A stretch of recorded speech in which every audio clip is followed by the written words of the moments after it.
Okay, so with chapter 3, we're going to be looking at descriptive statistics and numerical measures. And so we're going to be looking at measures of location, measures of variability, and measures of the distribution shape, location, and what we use to determine if something is an outlier. So first we're going to be looking at numerical measures.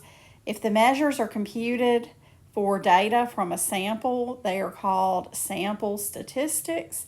And if measures are computed for data from a population, they're called population parameters. So it's very difficult to capture an entire population of data. So most of what we're going to be looking at are samples, which is a portion of the population. So in looking at measures of location, I'm going to focus in this lecture on mean, median, and mode, and weighted mean. Weighted mean is what we're looking at in terms of, like, if you're looking at a weighted average when you calculate your grades. Most of the time, if you look at the syllabus for a class, you might notice that the final exam is weighted 30% of your overall grade, whereas your homework is weighted 10%, and your regular tests are weighted, say, 40%. So it's not a true average where every value is weighted the same. With mean, mean is another word for average. Okay, so this is probably the most important measure of location, which is the mean, and this gives us a measure of the central location of our data. And when we look at the mean, we're looking at an average of all of the data values in a data set. And so here is your formula, and here this is the sum of all of the values, and then n is the number of observations in the data set or in the sample. So if you're looking at efficiency apartments and they were randomly sampled in a college town, we had 70 efficiency apartments, so N would be 70. That's how many are in the sample. And what you would do is total up all of the values, and you would get 41,356. You would divide it by 70, which is N, and the average, or the mean, of the efficiency, the cost of the efficiency apartment would be $590.80. So that would tell us what the mean price of the apartments were in the college town. With median, median means middle. If you think about how you're traveling on the interstate and you have the grassy median that goes between the northbound and southbound lane, that is the middle or median. And so the median of the data set is the value in the middle when the data items are arranged in ascending order. And whenever a data set has extreme values, and this can be high or low values, this can affect your median value. The median is also a measure of the location most often reported in the annual income or property value data. So if you have extreme large values or property values, this can inflate your mean. So we're going to look at the median, and here we looked at the odd number of observations. We have these numbers. If we put them in ascending order, we would put them in order of least to greatest. And the middle value, since it is odd, is 19 because we have 3 lower values, 3 higher values. So this is the middle value, which is 19. When you have an even number of observations, what you will need to do is divide the 2 middle values. So here we have put them in chronological order of least to greatest.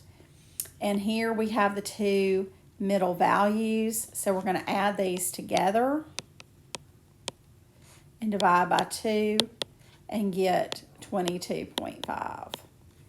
And this would be our median value when we have an even number of observations. If you look back at the values of the apartment rentals, you see that if we put these in chronological value, the 2 middle values are 575, which is the 35th and 36th value, because 70 was the number of our observations, so it's equal. So we will add the 2 middle values together and get 575 as our median value. Mode is the number of values that occur with the greatest frequency. So you can have 2 modes. We call that bimodal. And you can have no mode. If you do not have a mode or value that appears more than any other value in the data set, you don't want to ever say that the mode is equal to 0. You're just going to say no mode. So here you see that the value that appears the most frequently was 550. Some advantages and disadvantages of using mean, median, and mode. These are relatively easy to calculate. They're easy to understand. They're not really, the median is not really affected by extreme values or outliers. Mode can be used with categorical values. Some disadvantages are it can, with mean especially, it can be heavily affected by extreme values or outliers. For example, if I was to look at age, the average age of students in the class, and I was to calculate or do a ranking of all the ages, most all of your ages are going to be 18 to 20, but if I put my age in there of 50, I would be considered an outlier. And my value of 50 could greatly impact the 18 to 20 average. And so I might swing the average to where the average might be 28 or 29. And that's not giving a true picture of the average age of the class when the average age of the students in the class would be 18 to 20. So that's what I mean by that.